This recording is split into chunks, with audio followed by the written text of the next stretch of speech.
Hi, this is Peter Gould. This is episode 310, Lantern. I directed this one, and Jenny Hutchison wrote it. Hey, everybody. This is Vince Gilligan. I'm one of the executive producers. This is Desa, Larkin-Boutté. I am Peter Gould's assistant. I'm Dave Porter, the composer for the series. I'm Michael McKean. I play Chuck. And these two young men are Gabriel Rush and Cole Whitaker. Yeah. Gabriel did such a wonderful incarnation of Chuck McGill at age 14. I think he's tremendous. He's amazing, and I'm so glad I didn't see him beforehand. I didn't watch you shoot this. I didn't meet the guy. Casting nailed it, and he nailed it. That's true. It's wonderful. And I have to also give props to our incredible team. This particular shot looks simple, maybe, but it's actually very complicated. And every single department just had to work together. And especially props to Aubrey Hauser and Jax Negro. Aubrey, our key grip, and Jax, who is the dolly grip, who's actually pushing the camera with a techno crane that's got tracks off to the left. It's a big deal. And I was so happy with the way that shot came out. Well, let's say one quick word about our world-class crew. Never worked with any bunch as good, certainly not better. They are the best. Now, my understanding is Ray Seehorn, method actress that she is, actually had to go and beat herself up in the parking lot. No, she hired a guy. They hired a guy, yeah. Hired a biker. The rolling pin. Yeah.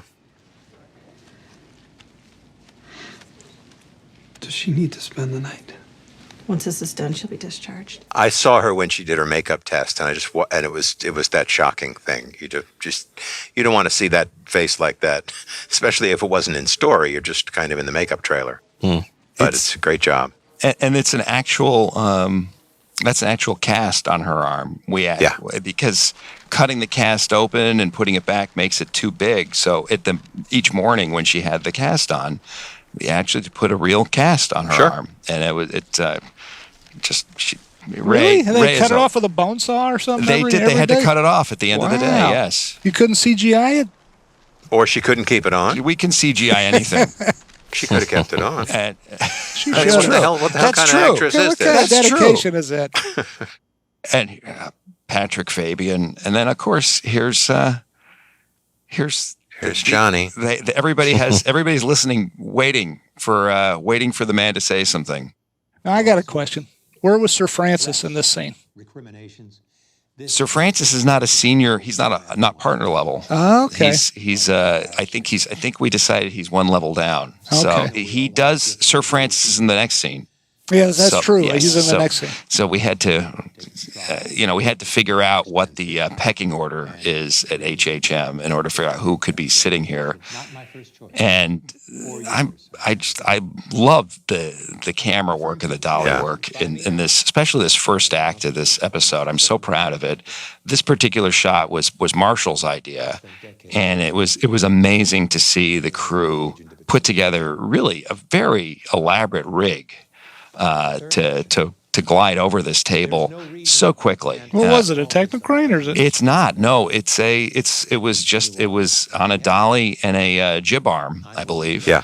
And so offset. Yeah, so offset. The chassis is actually next to the table on one side. Absolutely. The tracks. We already had planned tracks laid on the side of the table that's away from the windows, and so it just made perfect sense. Nice. And were you moving away each light as you got to it? No. I think we're just skimming. That's what Orson Welles would have done, Peter. That's right. Well, I try to be like Orson, except in how I eat. Well, what I love about that shot, that double dolly, is that it's kind of like walking across the mall in Washington. It's like you keep thinking you're getting closer, but there's still more table to go. And then by the time you get there, you realize that this has been about the power rolling from one end of the table to the other, which is exactly where we wind up. Oh, that's true. I didn't know the camera was acting so well. Well, I would have taken it a little easier.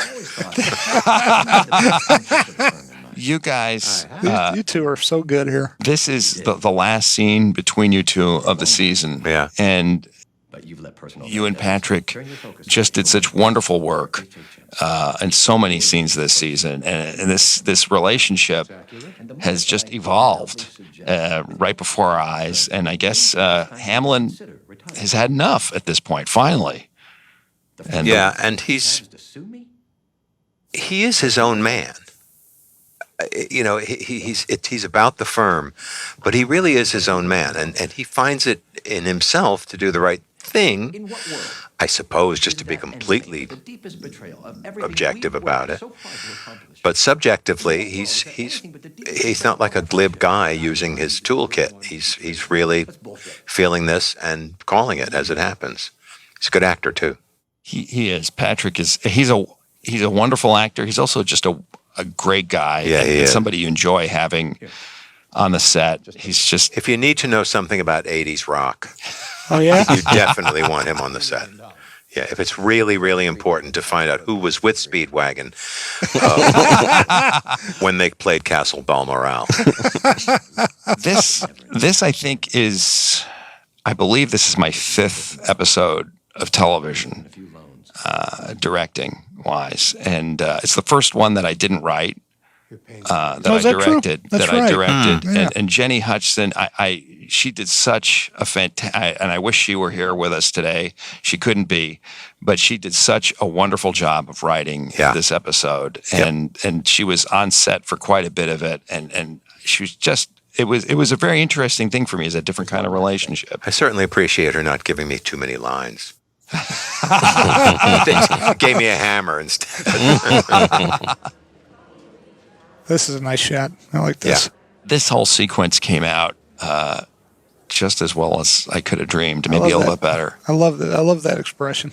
And then you just get resolute there. There he is. There's Sir Francis. Yeah. Off to the left. This is a tricky shot. Another one, we have the techno crane in the lobby, which is something that would not have occurred to me, but Larissa Kondracki, back in, I think it was season 2, she brought the techno crane into this location. I thought, I didn't know you could do that. So I lifted the idea, and it gave us some options here, which feel a little bit different from the way we've seen this location before, and I think, which is right for Chuck. Yeah. Is that you in the background, Peter? Out of focus? No, he's just wearing my glasses. I gave him my glasses. He doesn't do Hitchcock. That's some good directing there. You're giving him your glasses. Yeah, I don't like looking at myself, so I don't want to put myself on the show. This is just. That's a great shot. It's wonderful. This is something we shot to it. We shot this in slow motion, and we shot it without the slow mo. We just didn't. The moment just didn't require slow motion. It just felt right to run it. That was kind of douchey there with what Hamlin just did. Oh, watch! I like that he leaves. That he leads the applause and then he blows it off. Yeah, and it's kind of perfect. Yeah, I mean it's great. It's a great. It is. And he is angry, and the anger is barely restrained. You know why he's angry, but that's a nice shot. I like that. Yeah. That's Matt Cradle, our B camera operator, found that one. I think Hamlin is. I think there's another reason other than being douchey that he does what he does, because it's public now. Yeah. That Chuck isn't with the firm. Yeah. And Chuck. There's no way to go back on it. Once this moment is over, there's no way for Chuck to go back in to unretire? To pretend it didn't happen. George Foreman did. Yeah, it could be. Same thing. Yeah, same thing. Or old Blue Eyes. It's old That's Blue right. Eyes final tour. That was probably the wrong way for me to put it, because you know why he's doing it. It's not just a douche move. It's strategic. But he's also he's doing something. Hamlin is doing something for himself. He's saying, this is how we work here. Yeah. It's all about appreciation, blah, blah, blah. He knows that what's really happening is it's a hostile move. But he also knows that Chuck can't say, hey, what's with the hostile move? Yeah. I let you get adored by everyone who works for you. Yeah. Openly adored. Yeah. What more do you want? It's that wonderful thing that I find in this show sometimes where people are saying something or doing something that's completely the opposite of what they're really doing. But they get away with it because of their social position with each other, not in society. I mean, who they are to each other. Absolutely. This scene, I will say, was a little scary for me. The way Jimmy is in this part of the story was worried me a little bit because he's so earnest. And usually on our show, just like you said, Michael, usually people aren't saying what they really mean. Right. Their emotions are a little bit buried, and it all, especially in this first act of this episode, it's all a little bit closer to the surface. And I just have to give props to these two performers because it's just all the feeling is there, and I'm just as proud of this scene as I could be.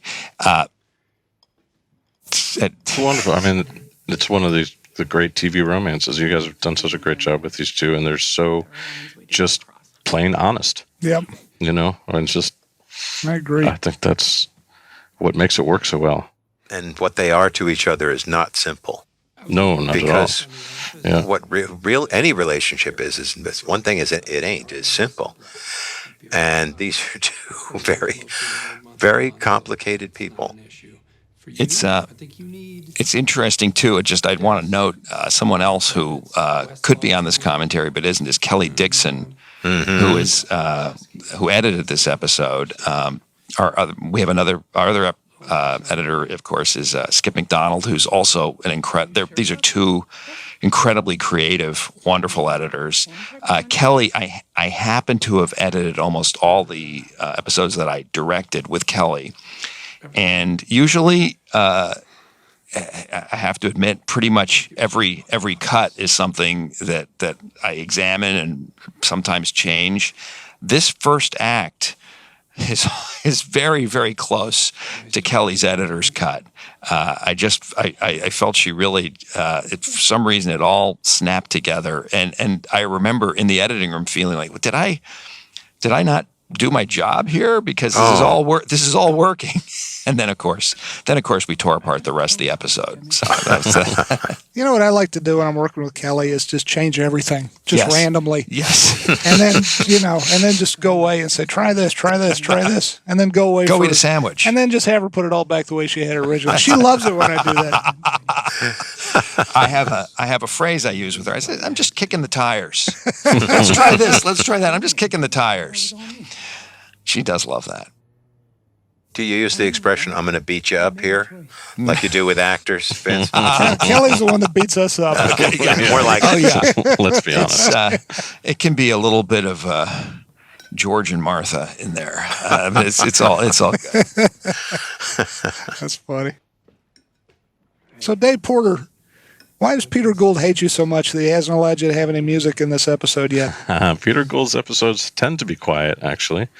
Thinking back to some ones going all the way back to Breaking Bad, although that's about to change in this episode. Yeah, there's lots of great music. There's a lot of Dave in this. There's a lot of and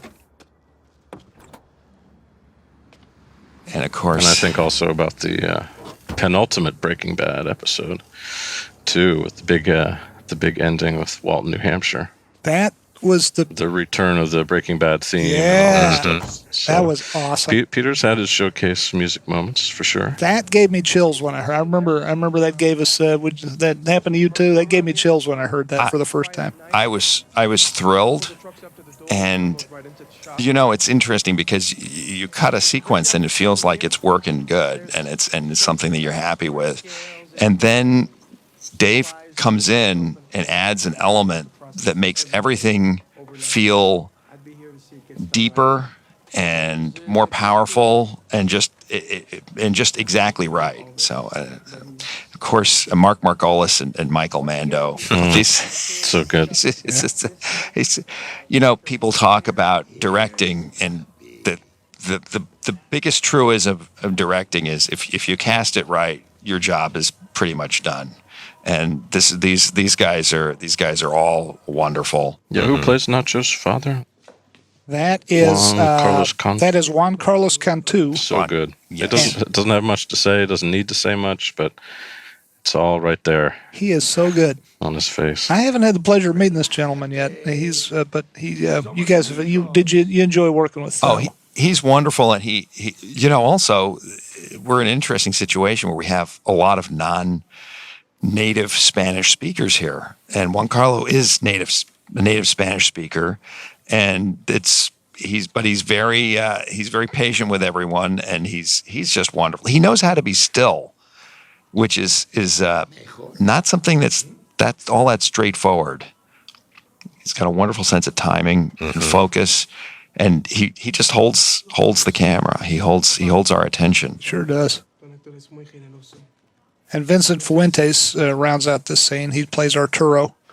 He's a nice fellow. I've enjoyed directing him. He does a good job. He's terrific. That's sure you'll wake up in the middle of the night and see that staring down at you. He's such a sweet guy. He plays such a bastard. He is. I love Mark Margolis. I have only met him maybe once. Yeah, Really? Just like hello in the makeup trailer on the one day we ever were on the set together. What's the word? Garrulous? Garrulous means talkative, likes talking. Yeah. Yeah, he's garrulous. Well, he's been around the block. Garrulous and avuncular. He is. That's what he is. And he lives in not too far from the neighborhood I grew up in Lower Manhattan. So we always have a lot to talk about about the neighborhood. Well,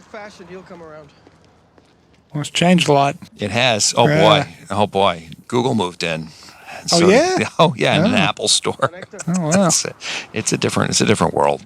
Because last time you were there, you're hanging out with Andy Warhol in the factory. That's right. Studio 54. Max's Kansas City. That was me. Were you the guy in Midnight Cowboy? Was that based on you? Yes. I will say, when I was a small child, I did have that fringe jacket, though. Did you? Yes, I did. Nice. I did. And of course, Tina Parker. Yeah, she delivers. It's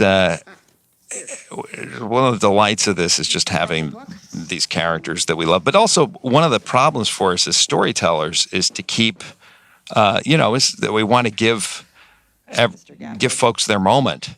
We want to give all these characters their due, and sometimes that can be dangerous. You can end up having something that feels like a collage of moments. And so the way we've done it is we just try to follow the story, and that's one of the reasons why we have a very important character, a very important actor to us who's not in this episode, Jonathan Banks. Right. And I remember when we were breaking it, I struggled with that because I love Mike. And by the way, I knew I was directing this one. I love working with Jonathan Banks. He is fun, and he's just great to work with.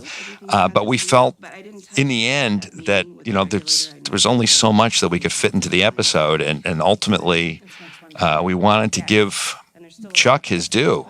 We wanted to give Charles McGill his due, and we didn't want to have it feel like we were just rushing from scene to scene. So it was a tough decision. At least in this season, I did get to work with Mike. Chuck and Mike That's met, right. except Chuck didn't know who Mike was, and we'll never know. That's one of my favorites. That's one of my favorite scenes. Well, it was just fun because every time we'd see each other, we said, "Chuck, we never give us anything together." So a couple old timers, I love that moment when that's the best.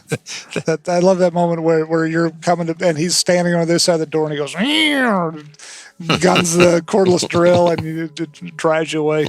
I love that scene. It's so funny. The timing of it is just perfect. And and here's Dave. Here's a cue. Hey, music. About time. What do we pay you for? I don't hear it. Nah, We got the sound turned Baby down. Driver. Everybody's talking about Baby Driver being the big music movie. I'm going to need you to cancel. Yeah, why don't you do Baby Driver? Well, when they do the series. Oh, please. But first, would you give me a ride? Absolutely. But it's a very psychological moment. Miss Wexler. And I like that she's kind of taken on the role of mom and whatever you call this. It's like a personal assistant, but it's more of an empowerer because she's looking at this woman, this banged up woman, and thinking, well, she has no power. So now I have to run her life. But she also has to follow her lead. If you frame by frame this shot, earlier you would have seen a cameo from our 8-camera operator, Paul Donachie. And Paul decided he wanted to come through this shot. And there's a Michael McKean film in the foreground there. Always.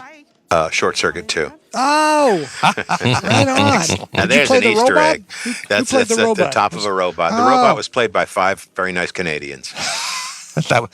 And where did you find a Blockbuster video in this day and age, Peter Gould? Well, this Stage is 4? This is a very simple set. I was real happy with the way that came out because it's one single shot, and I have to say the reason why it worked was because of Ray and Tina just being so precise in their blocking and with the energy of the piece, and then also our amazing focus pullers. Because if you watch that shot again, you'll see some very deft focus pulling.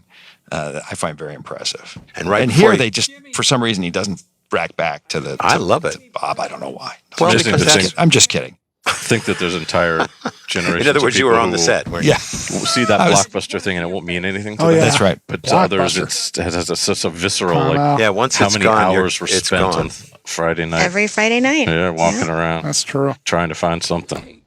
Good. I mean, I'm glad you're. And here comes a scene, This is a heartbreaker. might very well be the last scene between Jimmy and Chuck. It could be. And I remember being a little irritated because this was the very first scene we shot of the episode.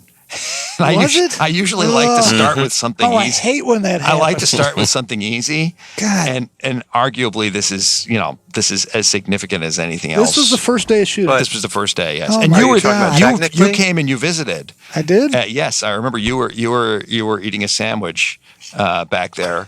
I was so drunk I don't remember. No, you said I like what you're doing. Yeah. And Keep up the good work. Keep up the good work. Gilligan out. Give me a mic to drop. Why? That's terrible. I hate. You guys are such pros, Michael, and Bob is too, and Peter, you too. I hate when that happens. It You doesn't gotta matter to open- us. Really? Really, no. Okay. Well, not to me anyway. I can't speak for anybody else. But as long as it makes sense, scene by scene, and the director and others on the set, writer and producers, as long as it makes sense to them scene by scene, I trust that they're going to put it together so that it'll make sense. It really doesn't bother me. Wow, you guys are. I'm impressed with all three of you. Great job. What was that weird spinny thing we just saw, Dave Porter? I think they call it vinyl, but I don't know. Good show.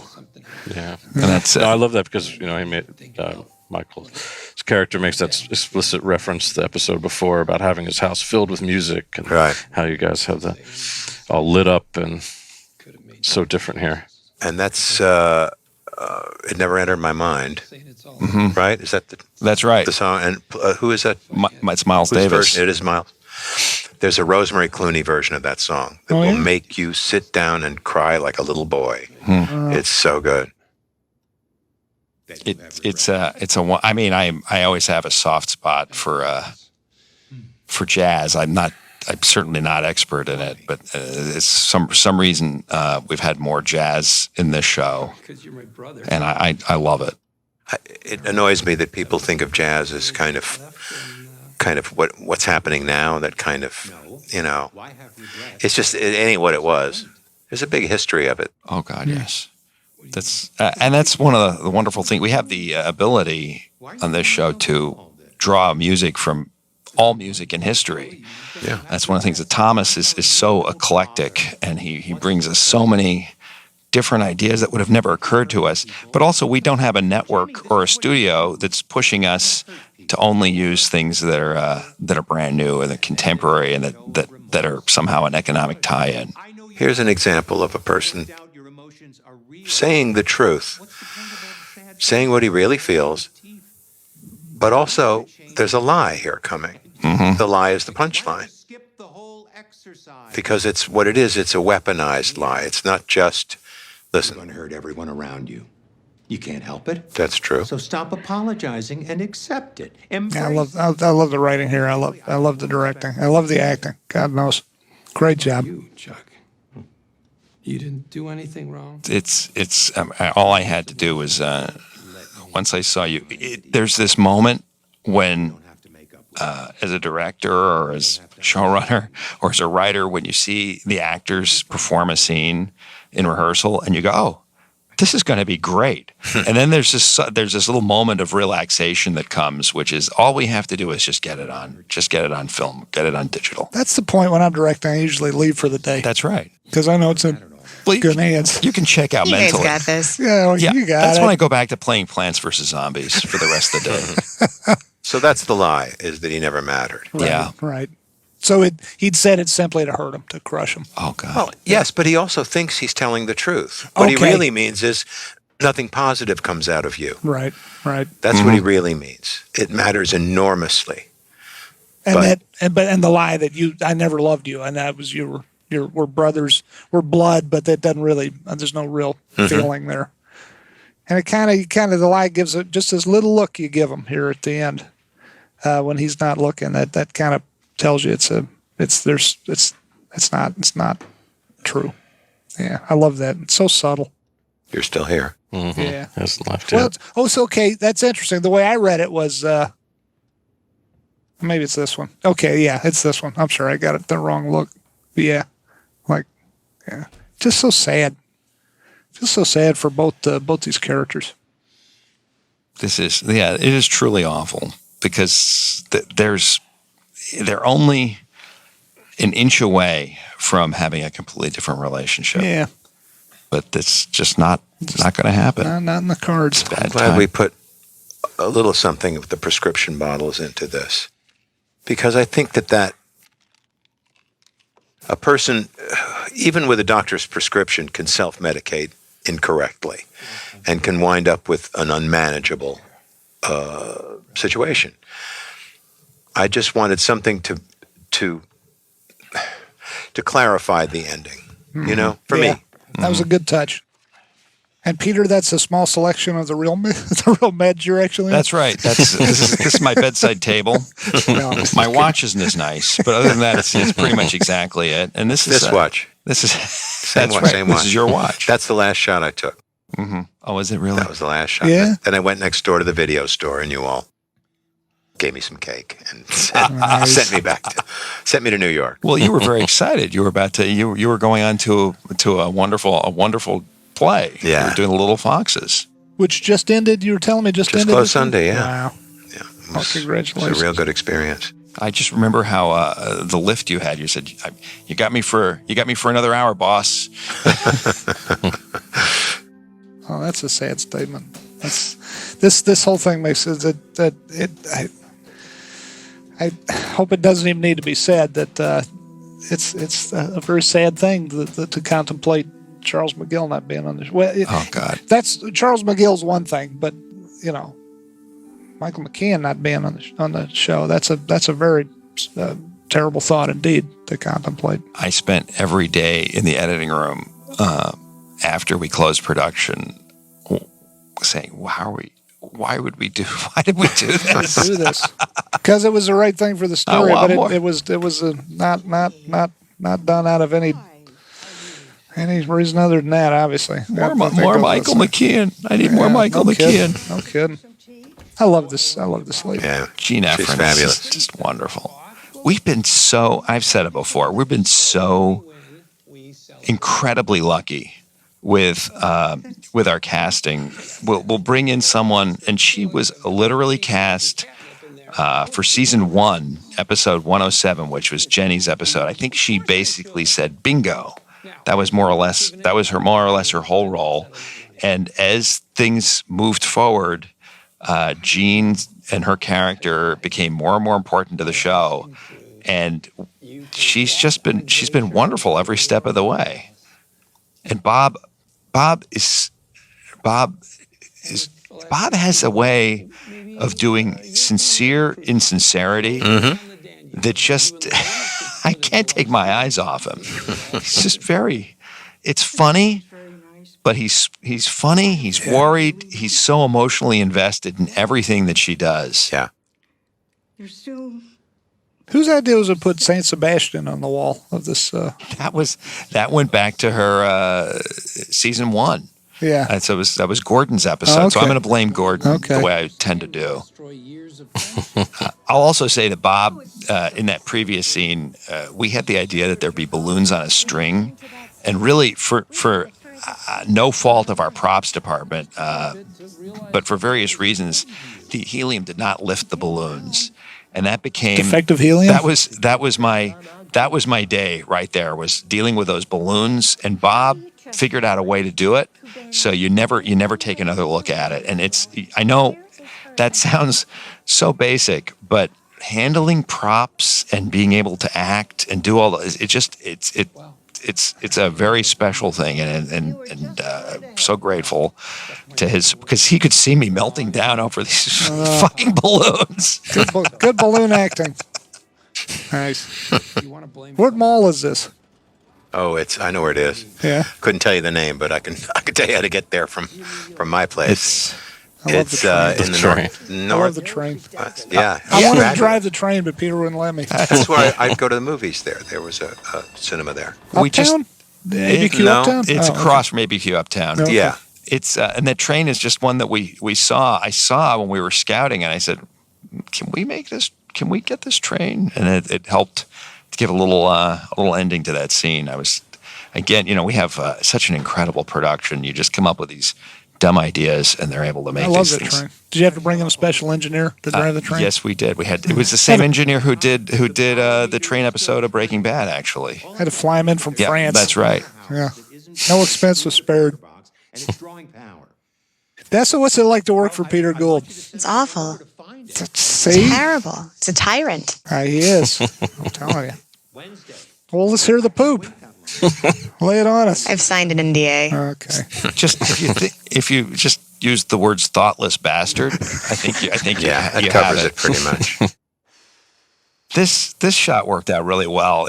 The inspiration, and it's no secret, figuring out how the scene was going to go together was tough. And we were all in the writers' room. We were looking for examples, and then we thought about The Conversation, which we watched again, which is a Francis Coppola movie that I first saw, I think, when I was 10 or 12. Conversation? The Conversation. Yeah. And it's there are some things that go on in that movie editorially and story-wise that are just so beautifully executed that it helped me to understand how we could do this. Oh, yeah. And what wonderful music.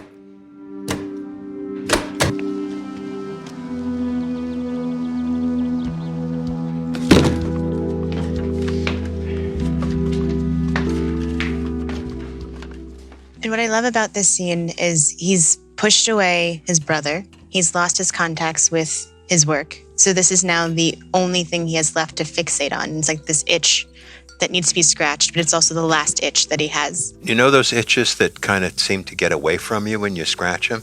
You know right where it is, then you go, no, that's not where it is. And you got to reach around a little further. I use Blue Star ointment for that. But Dave, I just use a moisturizer. now, Dave, we tried to give you an early version of this scene. I remember a couple of weeks before we normally would. What do you do when you look at something like this? I think you had it without any temp music, I hope. Yeah. What's your process when you start thinking about something like this? You had identified the scene early on as something that was going to be a score moment and a long one. And unlike how we usually work on the show, I got in a little early before you guys were even done with the editing on this. And so that some of the actually my original piece for this was probably 2 minutes longer than how it ultimately ended up because you guys cut some time out of it. But it was important because it really, obviously it's a huge scene and a big scene for music, carrying, obviously Michael's work here tells you everything you need to know. But the music is carrying us from basically from cut to cut here through the levels of Chuck's fall or slide down. And that's how we sort of looked at it in pieces. I think whenever I look at a piece of music, this has to be this long. I think about it in movements. So we've gone through one. Now we've moved on here to the next. It's funny because when you do these, when I do something like this, that's just no dialogue, but just kind of trying to be very, very active and look for what I'm looking for, to keep it very, very simple. I never think about scoring because it's not happening to Chuck, Mm-hmm. And when I saw this, couldn't have been more delighted. It's perfect. Well, I'm so thankful for that. I had assumed that you were going to use something like James Brown, Yeah, heavy rhythm stuff, Yeah. I voted for The Boys Are Back in Sex Town. Machine. But I mean, Anything, Lizzie, really. Yeah. Obviously, composers relish this moment where the writers trust actors and music enough to carry the scene for this long without a lot of talking. And but to give you credit, one of the most amazing things about this show is how quickly and effortlessly you can change perspectives on, from the audience's perspective, who you care about. And just in the course of the last few episodes, we've very carefully built ourselves up to this point where we're allowed to feel this way about Chuck's character. Yeah, that's well put. Where we haven't been in seasons prior. Yeah. And Peter, do you find that once you have Dave's cues, does that inspire you to make any editing changes once you've had the music? Well, once we have the music, we try not to make too many changes because that's going to make Dave's life more difficult. And but I have to say, in the middle of all this, the art department here just did an incredible job. Yeah. Don't forget, this is a set. So there's nothing behind the walls in reality. They had to put in all these walls. They had to be able to fly in new walls so we could do a new take. This is Michael Novotny and Steve Brown. It's Michael Novotny, our production designer, Steve Brown, our construction captain or coordinator. Yeah.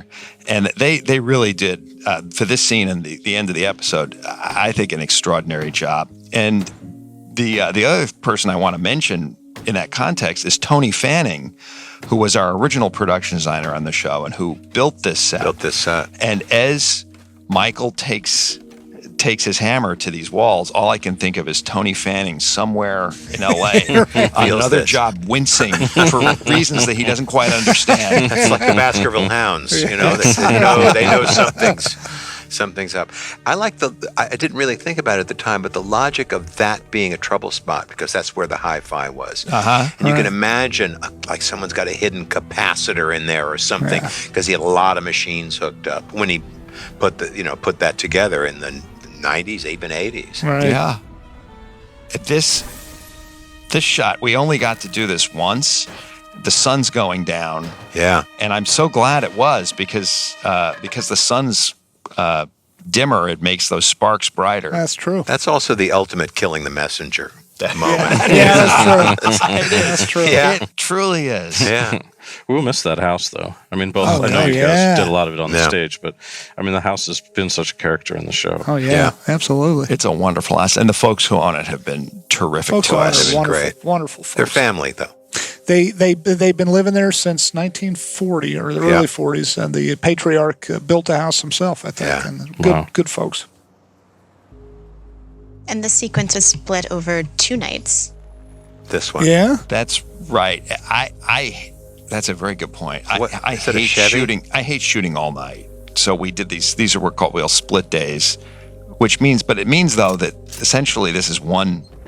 I didn't think about this. It's really like shooting it all in one night. This was tough. This was probably one of the toughest sequences to get through. What made it tough? A lot of pieces? I couldn't get the number of pieces that I wanted. Gotcha. And so I had to sometimes take a simple solution when I had something more elaborate in mind. But I think it all it's with these things at the time, you're kind of kicking yourself, and then with some distance, you realize that the moments are there, and that's what really counts. Yeah. But the sense of place is there. Once we're set up at this location, we really feel where we are, and we're riding with Mando. But it's also sort of like this is a really kind of nasty looking place. Yeah. And this is Dave. This is another piece. So they're back to back, these big epic pieces with And two very different worlds. Couldn't be more different. Yeah, just showcasing our two different worlds. And we talked a lot about here, really trying to inject some pace and even freneticism into this that's going to drive us towards the end of the episode and the season, for that matter. Do you get paid by the note? Is that how that works? How does it work? If it did on this show, I would be living in a tent. So thankfully, no. Living in a Get van paid down by the river. episode. That's right. Desa, what do you remember about the weather during these two nights? Cold. Very, Cold? very cold, yes. The crew is standing around in snow boots and parkas and heaters, and these guys are doing such a great job not shivering. I remember this was right at the end of the season, and we handed out the crew coats for the year, which were a little bit more padded than our usual crew jackets. Oh, they're awesome, by the way. I was so Thank happy you, to guys. see people wearing those. And there's the man. Now, when he and Mando are in the same, when they exchange a look, it's like two actors who don't have to do a damn thing. They are there for us and for each other. They're amazing. Absolutely. I mean, everybody in this scene, but those two, watching those, Giancarlo and Michael. And I love Javier. Javier Yeah. Grajeda. It's a great guy. Holly, my girlfriend, and I go out to dinner every now and then with him and his lovely girlfriend Loanne. And he could not be funnier and goofier in real life. Yeah. And yet, when he's playing a cartel boss here, he is very Well, he really formidable. considers himself the grown-up in the room. I think he might be right here. He Oh, is. yeah, I think he Just the is, yeah. craziness. I think pride is a very big theme of this Yeah. show. Yeah. This So season. true.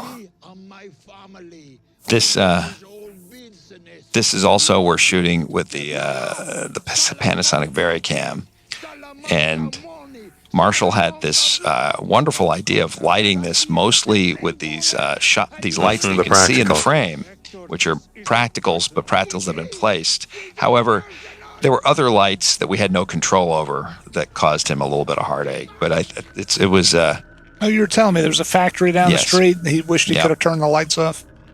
If you're interested in this again, there's an article on American Cinematographer that talks a little bit about some of the. Oh, ouch! Ow! Look, that hurt. It Yeah. really, yeah. I Why mean, do you it's, keep beating up on this poor guy? some of that is Mark, when he falls in the foreground, and then there's the wide shot is a stunt performer. But Mark was a good sport about lying on the ground and falling and all this.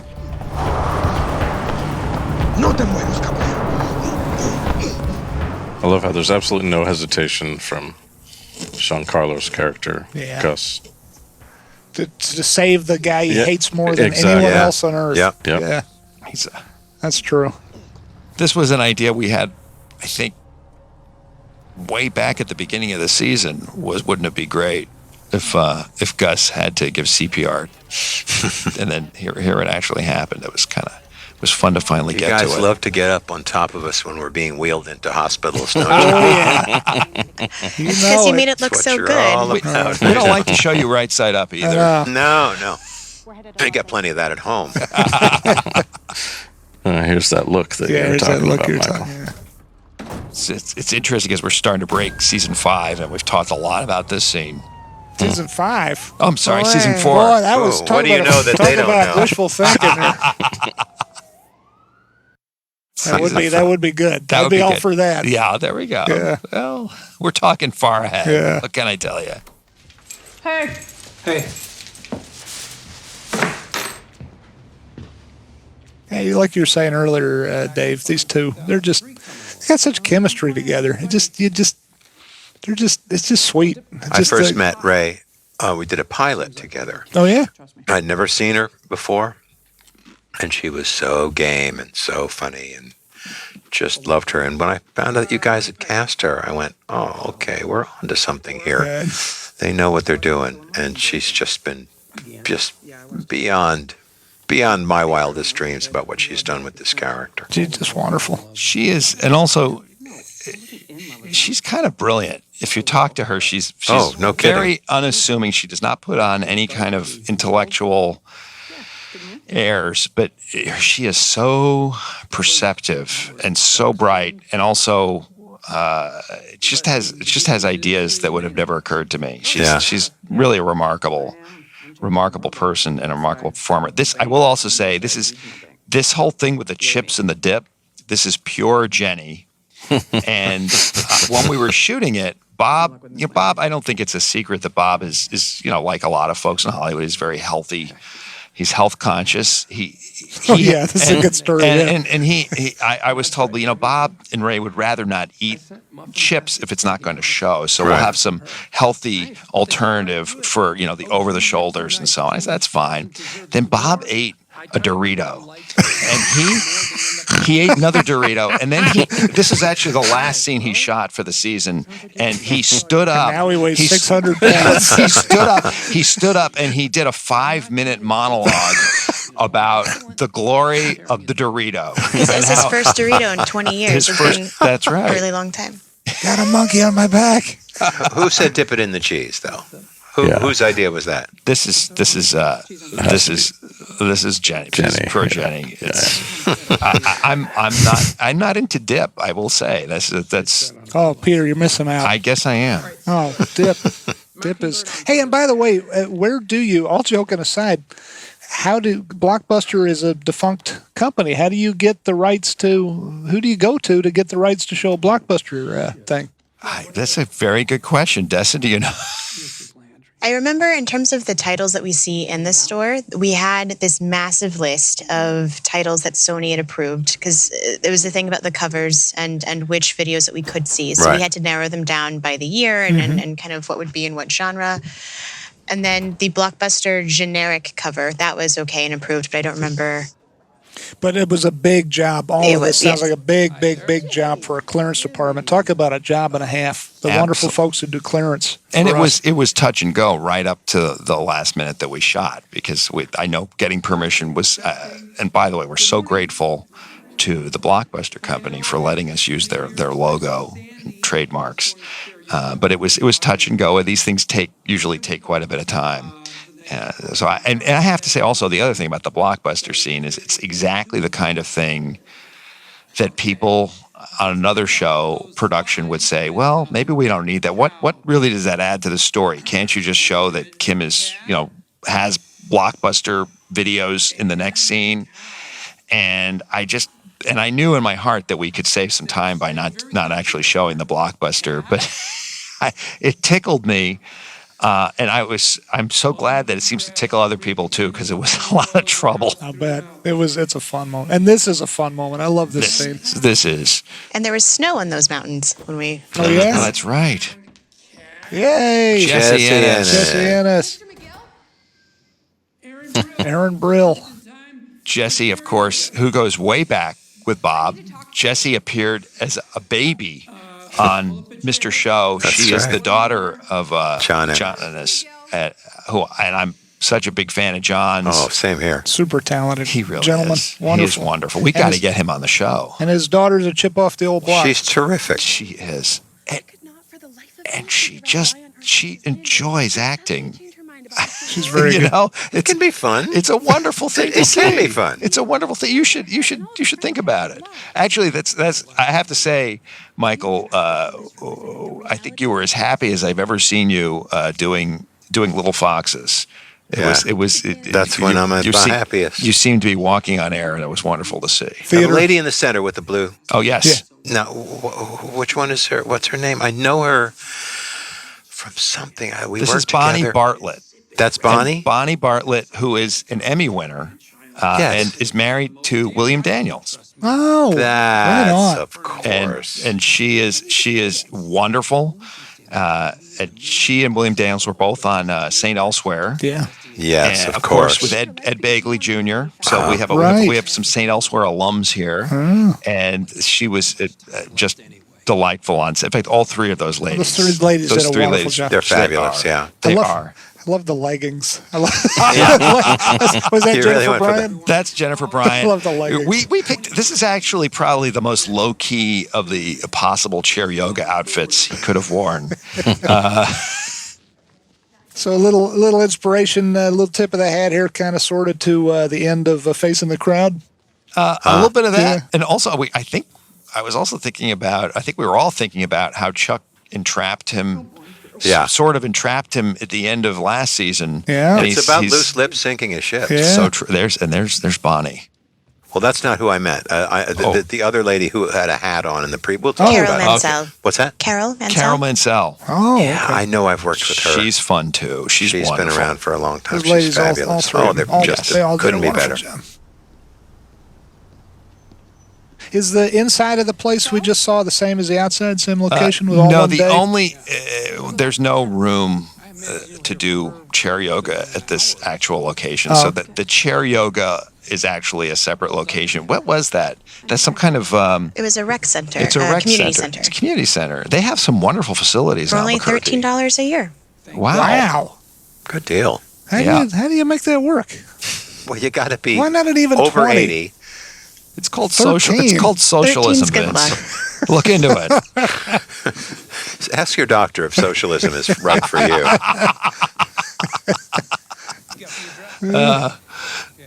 That's kind of sad. Last time we're going to see. Well, I don't know. We never say Could never, be. but I mean, looks like an end. It to sure this, does. to Boy, this is such a. You guys, Feels like we've seen Jimmy move so many times. I know. I love it. He can't stay still. well, now, what is the actual time that's encompassed by the first 3 seasons? What is the chronological 2.5 time? weeks. No. I don't know. We did have this figured out. yeah, there's somewhere. Somebody has it figured out, just not us. Yeah. It's been a little over a year. Do you know what It's it is, under Desa? 2 years. I think it's within. about It's 2 about a years. year or Yeah? so. I don't think it's 2 years. Yeah, it's about, about a a year. year. I think it's I love this actress so much. She's just Tina so Tina's wonderful. She's so good. delivers. She really kind of gives him the cold shoulder when she Well, when she yeah. leaves. She's kind of pissed, right? Well, Well, you know, because that's her relationship. She has no relationship with Jimmy. Yeah. Jimmy's relationship is only the other guy. And even her relationship with Saul is very cold as yeah. well. I think this looks like the start of that. although how she's going to become his assistant now is a big question for She must be in dire straits. for future seasons. Must really need that dental insurance or something. Yeah. Ever again? I'm gonna need a whole.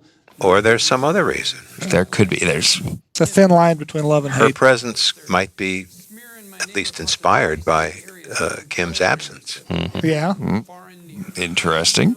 We don't know. Wow. What is that weird We need you gray in the thing? writer's room.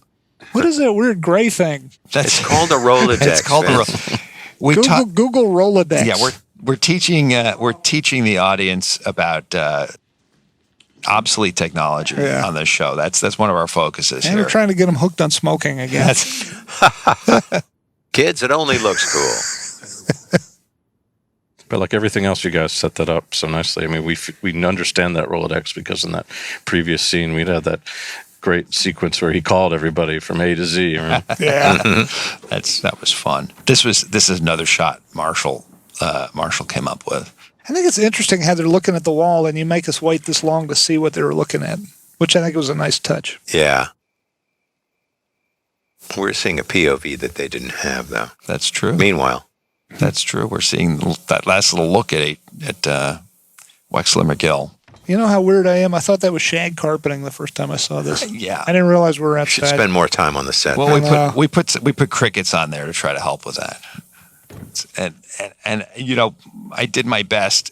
I wish everyone who's listening to this could see what the art department did with this set. Oh, my because Lord. I think we just sort of see some of it. Hopefully, it's enough to get the idea, but it is just remarkable. And this is so sad. I just feel so bad for Chuck here. Oh God. Do you think he's doing this on purpose, right? I mean, what do you think? I think he's Guys, I don't know. I think that he knows what he's doing to a certain extent, but I really wanted those pill bottles in there because I wanted this to be a man not making a decision from a defendable point of view. Yeah. And it's not a decision. A decision has square edges. These are all rounded off. That's well put. That's one of the reasons why we didn't score this scene, too, I think, because I think music would have tilted people's perception a given way, well and put. I think the ambiguity is so much better. I think the first 10 thumps without an explanation of what they are really helps us. Yeah. Oh boy. In Shades of Breaking Bad, here's the first time we don't use our end credit sequence that we've been using all along, but did a custom one because our usual up and fun end of the Breaking Better Call Saul just was not going to work here. Yeah, good point. I don't know if that's Every one of these names may have set me up for many more seasons. Oh, no. Oh, guess it's what a custom end credits, but what you a get paid wonderfully. by the note. It's fine. oh, right, forgot. I also have to give a shout out to Joseph Ulibarri, who was helping us use a real lantern in that last scene. It's remarkable work. Yeah. Remarkable. Great job, Terrific everybody. job, Excellent Peter work. Gould.